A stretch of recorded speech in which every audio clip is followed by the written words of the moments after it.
Police দুর্বল হওয়া মানে কিন্তু আসলে দেশেরই 12টা বাজা।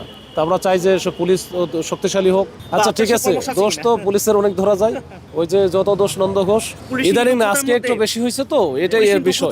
আমি সহ আমাদের সিনিয়র অফিসার অনেকে আহত হয়েছি, তো এইভাবে হয়তোবা আমরা আমার জানা মতো 20-30 জনের মতো হবে এবং গুরুতর আহত আছে কয়েকজন। আসলে আজকে একটা ভিডিও আপনারা পাইছেন কিনা, আমাদের এক সাব ইন্সপেক্টর শাহবাগ থানার মহিদুল, ওকে কিন্তু হচ্ছে এই ইনকিলাব মঞ্চ হইতে পারে বা তাদেরই ওই পক্ষের লোকজনই হইতে পারে, বেধড়ক মার মারছে এবং তার সাথে আরো কয়েকজন ছিল, নির্বিচারে পিটাইছে।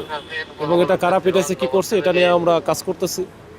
তারপরে তাদের উপরেও যদি কেউ আমাদের পুলিশের সদস্যরা যদি অতিরিক্ত বল প্রয়োগ করে থাকে বা অযাচিতভাবে কিছু করতে হয়, সেটাও আমরা দেখব। তবে এই বিষয়গুলো আমরা সমাধান বা সুরাহা হওয়া উচিত, যে আমরা পুলিশ জনগণের শত্রু না, আমরা বন্ধু হয়ে থাকতে চাই এবং একসাথে আমরা কাজ করতে চাই। তো এই কাজ করতে গিয়ে যদি কোনো ভুল বোঝাবুঝির সৃষ্টি হয়, সেখানেই শেষ হয়ে যাওয়া উচিত এবং এটা ভবিষ্যতে যেন এটা না বাড়ে, বা আমরা যার যার অবস্থান থেকে যেন কেউই এমন কিছু করি না যেটা আমার যেমন প্রফেশনের ক্ষেত্রেও যেটা উচিত না, এবং যারা পাবলিক আছে তাদেরকে কিন্তু আইন মান্য করে চলা উচিত এবং পুলিশের যে আদেশ নির্দেশনা আছে সেটাও কিন্তু মানা উচিত।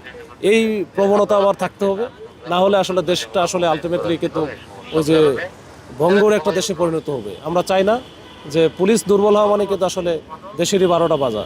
তা আমরা চাই যে পুলিশ শক্তিশালী হোক, আমাদের জনগণও শক্তিশালী হোক, সবাই মিলে আমরা ভালো একটা স্টেবল একটা কান্ট্রির দিকে যাই।